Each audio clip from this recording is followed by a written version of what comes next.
വീടിൻ്റെ ഓണർ ഓസ്ട്രേലിയയിൽ സെറ്റിലായി.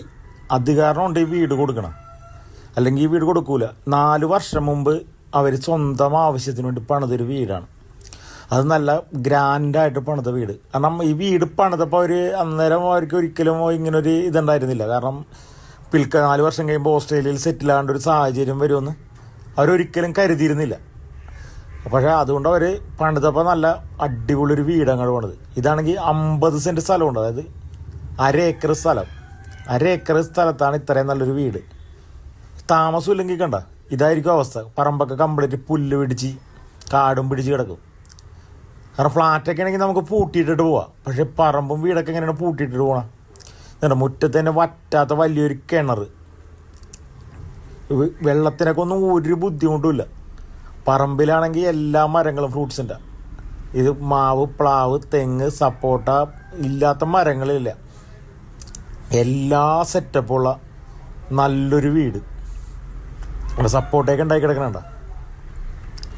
ഈ പറമ്പൊക്കെ ഒന്ന് ക്ലീൻ ചെയ്ത്, കാരണം പറമ്പൊക്കെ നല്ല നിരപ്പായിട്ടാണ്, ഇതെല്ലാം ക്ലീൻ ചെയ്തിട്ടിരുന്നേന്. ഇപ്പം ഇത് നോക്കാനും ആളില്ല, താമസിക്കാനും ആളില്ല. വീട് മാത്രം ഒരാൾ വന്നിട്ട് ആഴ്ചയിൽ ഒന്ന് തുടച്ച് ക്ലീൻ ചെയ്തിട്ട് പോകും. അതുകൊണ്ട് വീടിൻ്റെ അകവും പുറമൊക്കെ സിറ്റ് ഔട്ടും കാര്യങ്ങളെല്ലാവരും നല്ല നീറ്റ് ആൻഡ് ക്ലീനാണ്. ആ കാണുന്നത് ഒരു ഔട്ട് ഹൗസ് ഉണ്ടോ, അതായത് സർവൻറ്റിനും ഡ്രൈവർക്കൊക്കെ താമസിക്കാൻ വേണ്ടിയുള്ള സെറ്റപ്പ്. എൻ്റെ സൈഡിലൊരു ബാത്റൂം ഉണ്ട്. ഞാൻ അവിടെയൊക്കെ പുല്ല് പിടിച്ചിരിക്കണം. അത് കാരണം ഞാൻ അങ്ങോട്ട് പോകണില്ല. കാട് പിടിച്ചിരിക്കണല്ലേ, എന്തായാലും ചൊറിഞ്ഞ നോക്കണ്ടെങ്കിൽ ചൊറിയണ്ട. തെങ്ങൊക്കെ കണ്ട ഇഷ്ടം പോലെ തേങ്ങയും കാര്യങ്ങളൊക്കെ കിട്ടും. ഇവിടെ ഒരു പോർച്ച് സെറ്റ് ചെയ്തിട്ടുണ്ട്. അതായത് ഇവർ വെളിയിൽ ഓസ്ട്രേലിയക്ക് പോകുമ്പോൾ വണ്ടീൻ്റെ അകത്തിട്ട് പോകാൻ വേണ്ടിയാണ് ബാക്കിൽ സെറ്റ് ചെയ്തണ്ട. ഇഷ്ടം പോലെ മാവും പ്ലാവൊക്കെ നിൽക്കണം, ജാതി, വാഴ, അങ്ങനെ എല്ലാ സൗകര്യം ഉണ്ട്. ഇവിടെ വണ്ടി പാർക്ക് ചെയ്യാൻ എടുക്കാനൊക്കെ ഇഷ്ടം പോലെ സൗകര്യമാണ്. അത്രയും നല്ലൊരു വീട്, നല്ല ഗ്രാൻഡായിട്ടുള്ള വീട്. അതായത് മെയിൻ ബസ് റൂട്ടിലോട്ടൊക്കെ നിസ്സാര ദൂരമുള്ളൂ. അത് നല്ല സൈലൻ്റ് ഏരിയ ഉണ്ടോ. വീടിൻ്റെ സിറ്റ് ഔട്ടിൻ്റെ ലെങ്ത്തൊക്കെ നോക്കി ഉണ്ടോ, നല്ല നീളത്തിലുള്ള സിറ്റ് ഔട്ട്. അതുപോലെ തന്നെ വീടിൻ്റെ ഭിത്തിയൊക്കെ എന്ന് വെച്ചിട്ടുണ്ടെങ്കിൽ കട്ടളയുടെ ഹൈറ്റിൽ പാനൽ ചെയ്തേക്കണം. തേക്കിൻ്റെ തടി ഉപയോഗിച്ചാണ് കംപ്ലീറ്റ് പണി. ഈ വീടിൻ്റെ കംപ്ലീറ്റ് വർക്ക്, അതായത് ജനൽ, വാതിൽ, കട്ടള, അങ്ങനെയുള്ള കാര്യങ്ങളെല്ലാം തേക്കാണ്. ഫ്ലോർ കംപ്ലീറ്റ് ഗ്രാനൈറ്റ് ആയിട്ടേക്കണം. കണ്ട ഡോറൊക്കെ കണ്ട. അതുപോലെ ഇതിനകത്തുള്ള ഫർണിച്ചർ കംപ്ലീറ്റ് ഈട്ടിയാണ്. ഈ ഫർണിച്ചർ എല്ലാം അടക്കമാണ് നിങ്ങൾക്ക് ഈ വീട് വിൽപ്പനയായിട്ടാണ്. ഇവിടെ നിന്ന് അവർ ഒരു സാധനം എടുക്കില്ല. കാരണം അവർക്ക് ഇതെങ്ങും കൊണ്ടുപോകാൻ പറ്റില്ലല്ലോ. അവർക്ക് ഓൾറെഡി ഓസ്ട്രേലിയയിൽ സെറ്റിൽഡാണ്. അപ്പോൾ ഇത് കൊടുക്കുമ്പോഴേക്കും ഇത് വാങ്ങണ ആൾക്ക് ഇതെല്ലാം അടക്കും. അതായത് നിങ്ങളുടെ ഗസ്റ്റ് റൂം, ലിവിങ് ഏരിയയുടെയൊക്കെ ഒരു വലിപ്പം നോക്കി നിങ്ങൾ കണ്ട. ഒരു പാർട്ടി നടത്താം ഇവിടെ. അത്രയും വലിയ ഒരു ലിവിങ് ഏരിയ. ഇനി നിങ്ങളുടെ ഡൈനിങ് ഹാള് കണ്ട. ഇതൊക്കെ കണ്ട കംപ്ലീറ്റ് ഡിസൈൻ വർക്കൊക്കെ ചെയ്ത് നല്ല ഗ്രാൻഡാക്കിയേക്കണ ഒരു വീട്. കാരണം വെളിയിലുള്ള ഒരു വീട് പണിയുമ്പോൾ എന്ന് വെച്ചിട്ടുണ്ടെങ്കിൽ ഉണ്ടല്ലോ, നല്ല സെറ്റായിട്ടാ പണിയുള്ളൂ. ഒരു കാരണവശാലും അതിൻ്റെ അകത്തൊരു കോംപ്രമൈസും കാണിക്കൂല. കണ്ട ഡൈനിങ് ഏരിയയുടെയൊക്കെ വലിപ്പം കണ്ട. ഇവിടെ കിച്ചണിൽ നിന്ന് സാധനങ്ങളൊക്കെ എടുത്ത് വെക്കാനുള്ളൊരു സ്പേസാണ് കേട്ടോ. ബാക്കിൽ കിച്ചണാണ്, ഓപ്പൺ കിച്ചണല്ല. ഇത് നിങ്ങളുടെ വാഷ് കൗണ്ടർ ഏരിയയാണ്. അതിൻ്റെയൊക്കെ ഒരു സെറ്റപ്പ് നോക്കി നിങ്ങൾ. എത്ര പേരിക്കിരുന്ന് ഭക്ഷണം കഴിക്കാൻ പറ്റിയ ഡൈനിങ് ടേബിളാണ് നോക്കി. വേണ്ട, ഇവിടെ ഒരു കോമൺ ബാത്റൂം അത് കൊടുത്തിട്ടുണ്ട്. ആവശ്യത്തിന് വലിപ്പമുള്ളൊരു കോമൺ ബാത്റൂം. വെളിയിൽ നിന്നൊക്കെ ആരെങ്കിലുമൊക്കെ വരുമ്പോൾ ജസ്റ്റ് ഒന്ന് യൂസ് ചെയ്യണമെന്ന് തോന്നിക്കുന്ന ഉപയോഗിക്കാൻ വേണ്ടി മാത്രം. ബാക്കി എല്ലാ ബെഡ്റൂമും അറ്റാച്ച്ഡ് ഉണ്ട്. അത് ഈ വീടിന് ഉള്ളത് 5 ബെഡ്റൂമാണ്. താഴത്ത് 2 വലിയ ബെഡ്റൂം ഉണ്ട്. ഈ ബെഡ്റൂമിൻ്റെയൊക്കെ വലിപ്പം നിങ്ങൾ നോക്കിക്കോട്ടെ. ഈ കബോർഡൊക്കെ കംപ്ലീറ്റ് ഈട്ടിയണ്ട. കാരണം അവരുടെ ആവശ്യത്തിന് പണി. ഇതിൻ്റെ അത് തടിപ്പണി തന്നെ ഒരുപാടുണ്ട്. തടിയുടെയൊക്കെ വില നിങ്ങൾക്കറിയാം. ഈട്ടിത്തടിയൊക്കെ മേടിച്ച് പണിയണമെന്നുണ്ടെങ്കിൽ എന്തോരം ഉണ്ടോ. ബാത്റൂം അറ്റാച്ച്ഡ് ബെഡ്റൂമാണ് ഇത്. നല്ല വലിപ്പമുള്ള ബെഡ്റൂമൊക്കെ 10-300 സ്ക്വയർ ഫീറ്റ് ഉണ്ട്. തടിയുടെ വിലയെ കൂടുതൽ പണിക്കാശ് വരും. കാരണം മരപ്പണി എന്ന് വെച്ച് കഴിഞ്ഞാൽ അങ്ങനെയാണ്. മരപ്പണി എന്ന് വെച്ചിട്ടുണ്ടെങ്കിൽ പണിയെടുത്താൽ കാണാത്തൊരു പണിയാണ് മരപ്പണി എന്ന് പറയണം. കാരണം ഒരുപാട് പണിയുണ്ട്, നമ്മൾ ചെയ്താൽ കാണൂല. അങ്ങനെ മരപ്പണിൻ്റെ ഒരു പ്രത്യേകത അതാണ്. കാരണം അത് ഇത്തിരി ബുദ്ധിമുട്ടുള്ള പണിയുമാണ്. അങ്ങനെ വേണ്ട. അതേ 2ാമത്തെ റൂം താഴത്തെ ഫ്ലോറിലാണ്. ഉണ്ട്. ഈ റൂമിൻ്റെയൊക്കെ വലിപ്പം നോക്കി, അതിനും കബോർഡ് കാര്യങ്ങളെല്ലാം ഉണ്ട്. ആ കട്ടിലൊക്കെ 2 ഡബിൾ കോട്ട് ബെഡാണ് ഇട്ടേക്കണം. ഉണ്ട്, 2 ഡബിൾ കോട്ട് ബെഡ് ഇട്ടണം. അപ്പോൾ ഇത്രയും വലിയ കട്ടിലൊക്കെയാണ് ഉള്ളത്. ഇതെല്ലാനും അടക്കൊണ്ട് നിങ്ങൾക്ക് ഇതിൻ്റെ വിൽപ്പന. ഇത് അതിൻ്റെ ബാത്റൂം, എല്ലാവരും നല്ല ബ്രാൻഡഡ് മെറ്റീരിയൽ മാത്രം. നിങ്ങൾ വന്ന് നേരിട്ട് കാണണം, എന്നാലേ നിങ്ങൾക്ക് ഇതിൻ്റെ എല്ലാം മനസ്സിലാവുള്ളൂ. ഈ വീടിൻ്റെ ലൊക്കേഷൻ വന്നെ മാളയാണ് കേട്ടോ. തൃശ്ശൂർ ജില്ലയിൽ മാളയിലാണ് ഈ വീടിൻ്റെ ലൊക്കേഷൻ വന്നത്. ഇതുണ്ട കിച്ചൺ കണ്ട, കിച്ചൻ്റെ ഡോറൊക്കെ തുറന്നിട്ടേക്കണേ. ഇപ്പം ഈ തണുപ്പാണല്ലോ, കണ്ട വാള് കംപ്ലീറ്റ് ടൈലൊട്ടിച്ചേക്കണാണ്. കാരണം കബോർഡ് കാര്യങ്ങളെല്ലാം കണ്ടില്ല, എല്ലാം നല്ല ഗ്രാൻഡായിട്ട് ഫിനിഷ് ചെയ്തിട്ടുണ്ട്. അപ്പോൾ ഇതിങ്ങനെ എപ്പോഴും അടച്ചിട്ടുണ്ടെങ്കിൽ ഇതിനകത്ത് പൂപ്പൽ പിടിക്കും. അപ്പോൾ അത് കാരണം തുറന്നിട്ടേക്കണത്.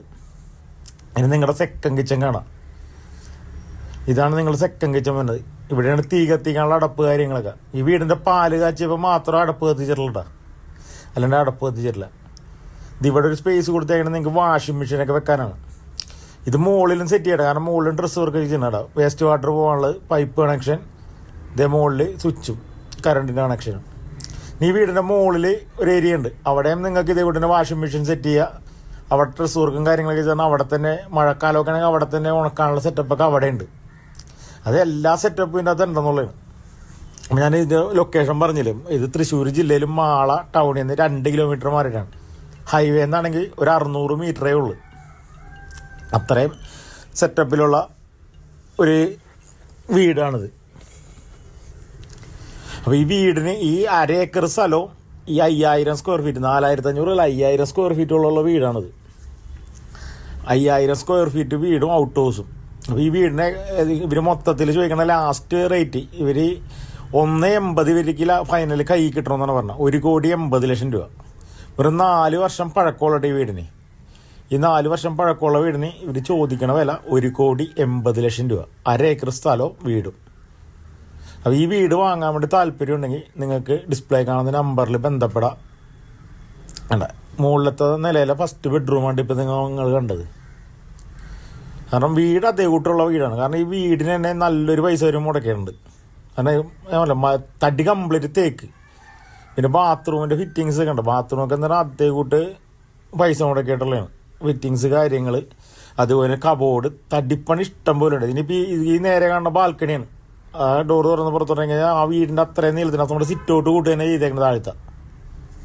ഇത് 2ാമത്തെ ബെഡ്റൂം മുകളിലത്തെ നിലയിൽ. അത് മൊത്തം തേക്കാണ്. ഇവിടെ വേറെ മരം, ജനൽ, വാതിൽ, കട്ടള കാര്യങ്ങളെല്ലാം തേക്ക്. ഈ കബോർഡ് കാര്യങ്ങൾ എല്ലാം കംപ്ലീറ്റ് ഈട്ടി. അത്രയും ഇതെല്ലാം ഇവിടെ ഇട്ട് പണിത് സെറ്റ് ചെയ്താണ്. കട്ടിൽ കാര്യങ്ങളെല്ലാം ഈട്ടിയാണ്ട. അത്രയും സെറ്റപ്പുള്ളതാണ് ഇത് ആ ബെഡ്റൂമിൻ്റെ ബാത്റൂം. ഈ 5 ബെഡ്റൂമുള്ള 5 ബെഡ്റൂം അറ്റാച്ച്ഡാണ്. പിന്നെ 2 കോമൺ ബാത്റൂം, താഴത്തും മുകളിലും ഒരേ കോമൺ ബാത്റൂം വേറെയും ഉണ്ട്. അപ്പം ഇത്രയും സെറ്റപ്പൊക്കെ ഉള്ളൊരു വീടാണിത്. അപ്പോൾ ഈ വീട് വാങ്ങാൻ താല്പര്യമുള്ളവർ ഡിസ്പ്ലേ കാണുന്ന നമ്പറിൽ ബന്ധപ്പെടാം. അതുപോലെ തന്നെ ലൈക്ക് അടിക്കാനും സബ്സ്ക്രൈബ് ചെയ്യാനൊന്നും മറക്കരുത്. കാരണം ഈ ചാനൽ നിങ്ങൾക്ക് തീർച്ചയായിട്ടും ഉപകാരപ്പെടും. ഇന്നല്ലെങ്കിൽ നാളെ എന്തായാലും ഇത് ഉപകാരപ്പെടും. കാരണം നമ്മൾ വില കുറഞ്ഞ വീടൊക്കെ ഒരുപാട് ചെയ്യാനുണ്ട്. അപ്പോൾ അതിന് ഞാൻ പറഞ്ഞത് നമ്മുടെ സെക്കൻഡ് ചാനൽ നമ്മൾ തുറന്നിട്ട് DRK ഡ്രീം ഹോംസ് എന്നാണ് എൻ്റെ പേര്. അപ്പോൾ എല്ലാവരും ആ ചാനലും കൂടി ഒന്ന് സബ്സ്ക്രൈബ് ചെയ്ത് സപ്പോർട്ട് ചെയ്യുക. അപ്പോൾ നമ്മൾ ഇനി വില കുറഞ്ഞ വീടുകളൊക്കെ കൂടുതലും ഇനി അതിൻ്റെ അകത്തായിരിക്കും വരുന്നത്. നമ്മൾ ഇത് അപ്പോൾ വില കുറഞ്ഞ വീടുകൾ ഒരുപാട് വരാനുണ്ട്. അല്ലേ, എന്താ ഒരു സെറ്റപ്പ് നോക്കി. അടുത്ത ബാത്റൂം നമ്മൾ മുകളിലത്തെ നിലയിലെ 3 ബെഡ്റൂമും കണ്ടിട്ടോ. താഴത്തെ നിലയാണ്. അപ്പോൾ വീടിൻ്റെ കംപ്ലീറ്റ് കാഴ്ചകളും കാര്യങ്ങളൊക്കെ നമ്മൾ കണ്ടു കഴിഞ്ഞാൽ നമുക്ക് ഈ വീടിൻ്റെ ഞാൻ പറഞ്ഞില്ല ഒരു ഓപ്പൺ ഏരിയ ഉണ്ടെന്ന്. കാരണം ഇതാണ് ഓപ്പൺ ഏരിയ. ഇവിടെ ഒരു വാഷ് ബേസിനും കാര്യം കൊടുത്ത് തൊട്ടപ്പുറത്ത് പൈപ്പും കണക്ഷനൊക്കെ കൊടുത്തിട്ടുണ്ട്. വേണമെങ്കിൽ ഇവിടെ നമുക്കൊരു വാഷിംഗ് മെഷീൻ സെറ്റ് വേണമെങ്കിൽ ഇവിടെ സെറ്റ് ചെയ്തിട്ട് ഈ മഴക്കാലത്തൊക്കെ തുണിയൊക്കെ ഇവിടെ ഉണക്കാനിടാം. ഇനി അതും അല്ലെങ്കിൽ ഇതിൻ്റെ മുകളിൽ ഇപ്പോൾ നമുക്ക് വേറെ എന്തെങ്കിലും ഉപയോഗിച്ച് ഇതിൻ്റെ മുകളിൽ ഒരു ഏരിയ ഉണ്ട്. ആ മുകളിലത്തെ ഏരിയ എന്ന് വെച്ചിട്ടുണ്ടെങ്കിൽ ഈ വീടിൻ്റെ അത്രയും തന്നെ വലിപ്പത്തിൽ വിശാലമായിട്ട് കിടക്കുകയാണ്. നമുക്കിപ്പോൾ വീട്ടിലൊരു ചെറിയ ഫംഗ്ഷനൊക്കെ ഉണ്ടെങ്കിൽ വേണമെങ്കിൽ ഇവിടെ നടത്താം. കാരണം ഇവിടെ കുറച്ച് ലൈറ്റും കാര്യങ്ങളൊക്കെ അറേഞ്ച് ചെയ്തിട്ടുണ്ടെങ്കിൽ ഉള്ളതാണ്ട ഇത്രയും വലിയൊരു ഏരിയ അത് ഇവിടെ ഉണ്ട്. അപ്പോൾ എന്തൊക്കെ ഫെസിലിറ്റിയാണെന്ന് നോക്കിയേ. കാരണം ഇത് ഓസ്ട്രേലിയയിൽ സെറ്റിലായ ഒരു ഫാമിലിയുടെ അടിപൊളി വീടെന്ന് തന്നെ പറയാം.